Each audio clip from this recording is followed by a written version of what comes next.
चलिए सुनते हैं प्रेमचंद जी की लिखी हुई कहानी आखिरी हीला। यद्यपि मेरी स्मरण शक्ति पृथ्वी के इतिहास की सारी स्मरणीय तारीखें भूल गई, वह तारीखें जिन्हें रातों को जागकर और मस्तिष्क को खपाकर याद किया था, मगर विवाह की तिथि समतल भूमि में एक स्तंभ की भांति अटल है। ना भूलता हूँ, ना भूल सकता हूँ। उससे पहले और पीछे की सारी घटनाएं दिल में मिट गईं, उनका निशान तक बाकी नहीं। वह सारी अनेकता एक एकता में मिश्रित हो गई और वह मेरे विवाह की तिथि है। चाहता हूँ उसे भूल जाऊँ, मगर जिस तिथि का नित्य प्रति सुमिरन किया जाए वह कैसे भूला जाए। नित्य प्रति सुमिरन क्यों करता हूँ, यह उस विपत्ति मारे से पूछिए जिसे भगवत भजन के सिवा जीवन के उद्धार का कोई आधार न रहा हो। लेकिन क्या मैं वैवाहिक जीवन से इसलिए भागता हूँ कि मुझमें रसिकता का अभाव है और मैं कोमल वर्ग की मोहिनी शक्ति से निर्लिप्त हूँ और अनासक्ति का पद प्राप्त कर चुका हूँ। क्या मैं नहीं चाहता हूँ कि जब मैं सैर करने निकलूँ तो हृदयेश्वरी भी मेरे साथ विराजमान हो। विलास वस्तुओं की दुकानों पर उनके साथ जाकर थोड़ी देर के लिए रस में आग्रह का आनंद उठाऊं। मैं उस गर्व और आनंद का महत्व अनुभव कर सकता हूँ जो मेरे अन्य भाइयों की भांति मेरे हृदय में भी आंदोलित होगा।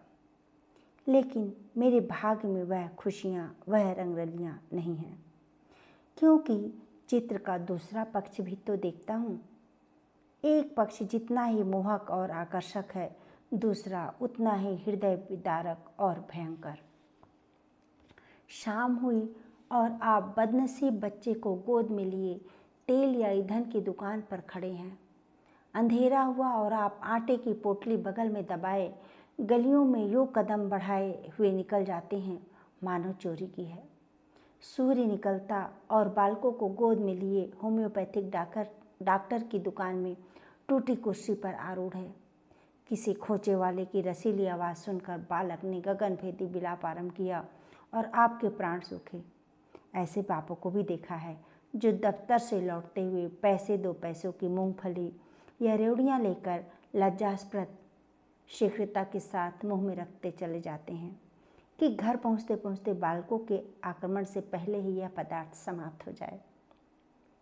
कितना निराशाजनक होता है यह दृश्य जब देखता हूँ कि मेले में बच्चा किसी खिलौने की दुकान के सामने मचल रहा है और पिता महोदय ऋषियों किसी विद्वता के साथ उसकी क्षणभंगुरता का राग अलाप रहे हैं। चित्र का पहला रुख तो मेरे लिए एक मदद स्वप्न है, दूसरा रुख एक भयंकर सत्य। इस सत्य के सामने मेरी सारी रसिकता अंतर्ध्यान हो जाती है। मेरी सारी मौलिकता, सारी रचनाशीलता इसी दाम्पत्य के फंदों से बचने में प्रयुक्त हुई है। जानता हूँ कि जाल के नीचे जाना है, मगर जाल जितना ही रंगीन और आकर्षक है, दाना उतना ही घातक और विषैला। इस जाल में पक्षियों को तड़पते और फड़फड़ाते देखता हूँ और फिर भी जाल पर बैठता जा रहा हूँ। लेकिन इधर कुछ दिनों से श्रीमती जी ने अविश्रांत रूप से आग्रह शुरू किया है कि मुझे बुला लो। पहले जब छुट्टियों में जाता था तो मेरा केवल कहाँ चलोगी कह देना उनकी चित्त शांति के लिए काफ़ी होता था। फिर मैंने झंझट है कहकर उन्हें तसल्ली देनी शुरू कर दी। इसके बाद गृहस्थ जीवन की असुविधाओं से डराया, किंतु अब कुछ दिनों से उनका अविश्वास बढ़ता जाता है। अब मैंने छुट्टियों में भी उनके आग्रह के भय से घर जाना बंद कर दिया है कि कहीं वह मेरे साथ ना चल खड़ी हो, और नाना प्रकार के बहानों से उन्हें आशंकित करता रहता हूँ। मेरा पहला बहाना समाचार पत्र संपादकों के जीवन की कहानियों के विषय में था। कभी 12 बजे रात को सोना नसीब होता है, कभी रत जगा करना पड़ता है। सारे दिन गली गली ठोकरें खानी पड़ती हैं। इस पर तुर्रा यह है कि हमेशा सिर पर नंगी तलवार लटकती रहती है। ना जाने कब गिरफ्तार हो जाऊं, कब जमानत तलब हो जाए। खुफिया पुलिस की एक फौज हमेशा पीछे खड़ी रहती है। कभी बाजार में निकल जाता हूँ तो लोग उंगलियां उठाकर कहते हैं वह जा रहा है अखबार वाला। मानो संसार में जितनी दैविक, आदि दैविक, भौतिक, आदि भौतिक बाधाएं हैं उनका उत्तरदायी मैं हूँ। मानो मेरा मस्तिष्क झूठी खबरें गढ़ने का कार्यालय है। सारा दिन अफसरों की सलामी और पुलिस की खुशामद में गुजर जाता है। कांस्टेबलियों को देखा और प्राण पीड़ा होने लगी। मेरी तो यह हालत है और हुक्काम है कि मेरी सूरत से कांपते हैं। एक दिन दुर्भाग्यवश एक अंग्रेज के बंगले की तरफ जा रहा। साहब ने पूछा क्या काम है? मैंने गर्व के साथ कहा पत्र का संपादक हूँ। साहब तुरंत अंदर घुसे और कपाट बंद कर लिए। फिर मैंने मेम साहब और बाबा लोगों को खिड़कियों से झांकते देखा, मानो कोई भयंकर जंतु हूँ। एक बार रेलगाड़ी में सफ़र कर रहा था। साथ और भी कई मित्र थे, इसलिए अपने पद का सम्मान निभाने के लिए सेकंड क्लास का टिकट लेना पड़ा। गाड़ी में बैठा तो एक साहब ने मेरे सूटकेस पर मेरा नाम और पेशा देखते ही तुरंत अपना संदूक खोला और रिवाल्वर निकालकर मेरे सामने गोलियां भरी, जिससे मुझे मालूम हो जाए कि वह मुझसे सचेत है।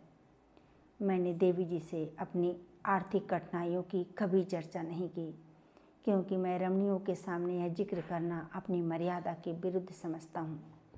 हालांकि मैं वह चर्चा करता हूँ जो देवी जी की दया का अवश्य पात्र बन जाए। मुझे विश्वास था कि श्रीमती फिर यहाँ आने का नाम न लेंगे, मगर यह मेरा भ्रम था। उनके आग्रह पूर्ववत होते रहे। तब मैंने दूसरा बहाना सोचा।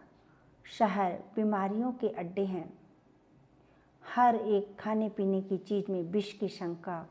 दूध में विष, घी में विष, फलों में विष, शाक भाजी में विष, हवा में विष, पानी में विष। यह मनुष्य का जीवन पानी की लकीर है। जिसे आज देखो वह कल गायब। अच्छे खासे बैठे हैं। हृदय की गति बंद हो गई। घर से सैर को निकलते मोटर से टकरा कर सुरपुर की राह ली। अगर कोई शाम को सांगोपांग घर आ जाए तो उसे भाग्यवान समझो। मच्छर की आवाज़ कान में आई, दिल बैठा, मक्खी नजर आई, हाथ पैर फूले। चूहा बिल से निकलता और जान निकल गई। जिधर देखिए यमराज की अमलदारी है। अगर मोटर और ट्राम से बचकर आ गए तब मच्छर और मच्छी के शिकार हुए। बस यही समझ लो कि मौत हरदम सिर पर खेलते रहती है। रात भर मच्छरों से लड़ता हूँ, दिन भर मक्खियों से। नन्ही सी जान को किन किन दुश्मनों से बचाऊं। सांस भी मुश्किल से लेता हूँ कि कहीं क्षय के कीटाणु फेफड़ों में न पहुँच जाएं। देवी जी को फिर भी मुझ पर विश्वास न आया। दूसरे पत्र में भी वही आरजू थी। लिखा था, तुम्हारे पत्र ने एक और चिंता बढ़ा दिया। अब प्रतिदिन पत्र लिखा करना। मैं एक न सुनूंगी और सीधे चली आऊँगी। मैंने दिल में कहा, चलो सस्ते छूटे। मगर यह झटका लगा हुआ था कि ना जाने कब उन्हें शहर आने की सनक सवार हो जाए। इसलिए मैंने तीसरा बहाना सोच निकाला। यहाँ मित्रों के मारे नाको दम रहता है। आकर बैठ जाते हैं तो उठने का नाम ही नहीं लेते, मानो अपना घर बेच आए हैं। अगर घर से टल जाओ तो आकर बेधड़क कमरे में बैठ जाते हैं और नौकर से जो चीज़ चाहते हैं उधार मंगवा लेते हैं। देना मुझे पड़ता है। कुछ लोग तो हफ्तों पड़े रहते हैं, टलने का नाम ही नहीं लेते। रोज़ उनकी सेवा सत्कार करो। रात को थिएटर या सिनेमा दिखाओ, फिर सवेरे तक ताश या शतरंज खेलो। अधिकांश तो ऐसे हैं जो शराब के बगैर जिंदा भी नहीं रह सकते। अक्सर तो बीमार होकर आते हैं, बल्कि अधिकतर बीमार ही आते हैं। अब रोज़ डॉक्टर को बुलाऊं, सेवा शुश्रूषा करूं, रात भर सिरहाने बैठ पंखा झलते रहो, उस पर यह शिकायत भी सुनते रहो कि यहाँ कोई हमारी बात भी नहीं पूछता। मेरी घड़ी महीनों से मेरी कलाई पर नहीं आई। दोस्तों के साथ जलसों में शरीक हो रही है। अचकन है, वह एक साहब के पास है। कोट और दूसरे साहब ले गए हैं। जूते और एक बाबू ले उड़े। मैं वही रद्दी कोट और वही चमरौधा जूता पहनकर दफ्तर जाता हूँ। मृत बिंद ताड़ते रहते हैं कि कौन सी नई वस्तु लाया। कोई चीज़ लाता हूँ तुम्हारे डर के संदूक में बंद कर देता हूँ। किसी की निगाह पड़ जाए तो कहीं ना कहीं न्योता खाने की धुन सवार हो जाए। पहली तारीख को वेतन मिलता है तो चोरों की तरह दबे पांव घर आता हूँ कि कहीं कोई महाशय रुपयों की प्रतीक्षा में द्वार पर धरना न जमाए बैठा हो। मालूम नहीं उनकी सारी आवश्यकताएं पहले ही तारीख ही बाट क्यों जो होती रहती हैं। एक दिन वेतन लेकर 12 बजे घर को लौटा, मगर देखा तो आधे दर्जन मित्र उस वक्त भी डटे हुए थे। माथा ठोक लिया, कितने ही बहाने करूं, उनके सामने एक ही नहीं चलती। मैं कहता हूँ घर से पत्र आया है, माता जी बहुत बीमार हैं। जवाब देते हैं, अजी बूढ़े इतने जल्दी नहीं मरते, मरना ही होता तो इतने दिन जीवित क्यों रहती। देख लेना 2-4 दिन में अच्छी हो जाएंगी, और अगर मर भी जाएं तो वृद्धजनों की मृत्यु का शोक ही क्या, वह तो और खुशी की बात है। कहता हूँ लगान का बड़ा तकाजा हो रहा है। जवाब मिलता है, आजकल लगान तो बंद हो ही रहा है, लगान देने की ज़रूरत नहीं रही। अगर किसी संस्कार का बहाना बताता हूँ तो फरमाते हैं तुम भी विचित्र जीव हो, इन कुप्रथाओं की लकीर पीटना तुम्हारी शान के खिलाफ है। अगर तुम उनका मूलोच्छेदन करोगे तो वह लोग क्या आकाश से आवेंगे। गरज यह है कि किसी तरह प्राण बच जाए। मैंने समझा था कि हमारा यह बहाना निशाने पर बैठेगा। ऐसे घर में कौन रमणी रहना पसंद करेगी जो मित्रों पर ही अर्पित हो गया हो। किंतु मुझे फिर भ्रम हुआ, उत्तर में फिर वही आग्रह था। तब मैंने चौथा हीला सोचा। यहाँ के मकान हैं चिड़ियों के पिंजरे, न हवा न रोशनी, वह दुर्गंध उठती है कि खोपड़ी भन्ना जाती है। कितने ही के हो तो इसी दुर्गंध के कारण विसूचिका, टाइफाइड, यक्ष्मा आदि रोग हो जाते हैं। वर्षा हुई और मकान टपकने लगा। पानी चाहे घंटे भर बरसे, मकान रात भर बरसता रहता है। ऐसे बहुत कम घर होंगे जिनमें प्रेत बाधाएं ना हो। लोगों को डरावने सपने दिखाई देते हैं। कितनों ही को तो उन्माद रोग हो जाता है। आज नए घर में आए, कल ही उन्हें बदलने की चिंता सवार हो गई। कोई ठेला असबाब से लदा हुआ जा रहा है तो कोई आ रहा है। जिधर देखिए ठेले ही ठेले नज़र आ रहे हैं। चोरियां तो इस कसरत से होती हैं कि अगर कोई रात कुशल से बीत जाए तो देवताओं की मनौती की जाती है। आधी रात हुई और चोर चोर लेना लेना की आवाज़ें आने लगीं। लोग दरवाज़ों पर मोटे मोटे लकड़ी के कट्टे या जूते तक या चिमटे लिए खड़े रहते हैं। फिर भी चोर इतने कुशल है कि आंख बचाकर अंदर पहुंच ही जाते हैं। एक मेरे बेतकल्लुफ़ दोस्त हैं, स्नेहवश मेरे पास बहुत देर तक बैठे रहते हैं। रात अंधेरे में बर्तन खड़के तो मैंने बिजली की बत्ती जलाई। देखा तो वही महाशय बर्तन समेट रहे हैं। मेरी आवाज़ सुनकर जोर से कह कहा मारा और बोले, मैं तुम्हें चकमा देना चाहता था। मैंने दिल में समझ लिया अगर निकल जाते तो बर्तन आपके थे, अब जाग पड़ा तो चकमा हो गया। घर में आए कैसे थे यह रहस्य। कदाचित रात को ताश खेलकर चले तो बाहर जाने के बदले नीचे अंधेरी कोठरी में छिप गए। एक दिन एक महाशय मुझसे पत्र लिखाने आए। कमरे में कलम दवात न थी। ऊपर के कमरे से लाने गया तो लौट कर आया तो देखा आप गायब हैं। उनके साथ फाउंटेन पेन भी गायब है। सारांश यह है कि नगर जीवन नरक जीवन से भी कम दुखदायी नहीं है, मगर पत्नी जी पर नागरिक जीवन का ऐसा जादू चढ़ा कि मेरा कोई बहाना उन पर असर नहीं करता। इस पत्र के जवाब में उन्होंने लिखा, मुझसे बहाना करते हो, मैं हरगिज़ ना मानूंगी, तुम आकर मुझे ले जाओ। आखिर मुझे 5वां बहाना करना पड़ा।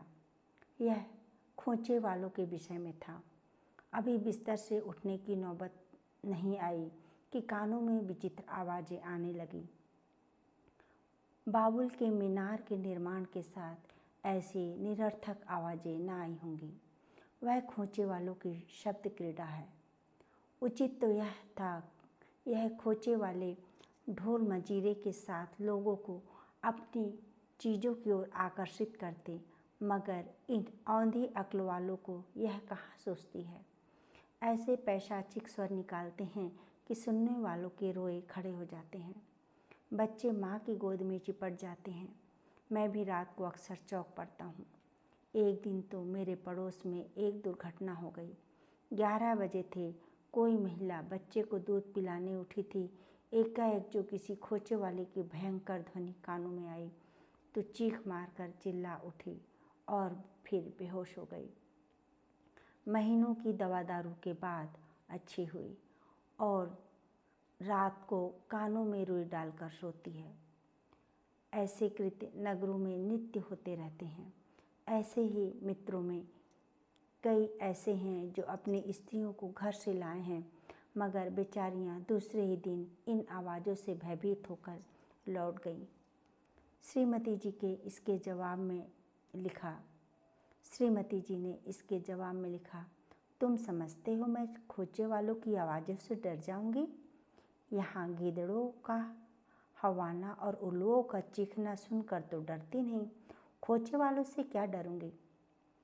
अंत में मुझे ऐसा बहाना सूझा जिसकी सफलता का मुझे पूरा विश्वास था। यद्यपि इसमें कुछ बदनामी थी, लेकिन बदनामी से मैं इतना नहीं डरता जितना उस विपत्ति से। फिर मैंने लिखा, शहर शरीफ जातियों के रहने की लायक नहीं है। यहाँ महरियाँ इतनी कटुभाषणी हैं कि बातों का जवाब गालियों से देती हैं, और उनके बनाव संवार का क्या पूछना। भले घर की स्त्रियां तो उनके ठाठ देखकर ही शर्म से पानी पानी हो जाती हैं। सिर से पांव तक सोने से लती हुई सामने से निकल जाती हैं तो ऐसा मालूम होता है कि सुगंध की लपट निकल गई। गृहिणियों के ठाठ कहाँ से लाएं? उन्हें तो और भी सैकड़ों चिंताएं हैं। इन महरियों को तो बनाव श्रृंगार के सिवा दूसरा काम ही नहीं। नित्य नई सज धज, नित्य नई अदा और चंचल तो इस गजब की कि मानो अंगों में रक्त की जगह पारा भर दिया हो। उनका चमकना और मटकना और मुस्कुराना देखकर गृहिणियाँ लज्जित हो जाती हैं और ऐसी दीदा दिलेर हैं कि ज़बरदस्ती घरों में घुस पड़ती हैं। जिधर देखो इनका मेला सा लगा हुआ है। इनके मारे भले आदमियों का घर में बैठना मुश्किल है। कोई खत लिखाने के बहाने आ जाती हैं तो कोई खत पढ़ाने के बहाने। असली बात तो यह है कि गृह देवियों का रंग फीका करने में इन्हें आनंद आता है। इसलिए शरीफ जादियाँ बहुत कम शहरों में आती हैं। मालूम नहीं इस पत्र में मुझसे क्या गलती हुई कि तीसरे दिन पत्नी जी एक बूढ़े कहार के साथ मेरा पता पूछते हुए अपने तीनों बच्चों को लिए एक असाध्य रोग की भांति आ डटी। मैंने बदहवास होकर पूछा, क्यों, कुशल तो है? पत्नी जी ने चादर उतारते हुए कहा, घर में कोई चुड़ैल बैठी तो नहीं है? यहाँ किसी ने कदम रखा तो नाक काट लूँगी। हाँ, जो तुम्हारी शहना हो। अच्छा, तो अब रहस्य खुला। मैंने सिर पीट लिया। क्या जानता था अपना तमाचा अपने ही मुंह पर पड़ेगा।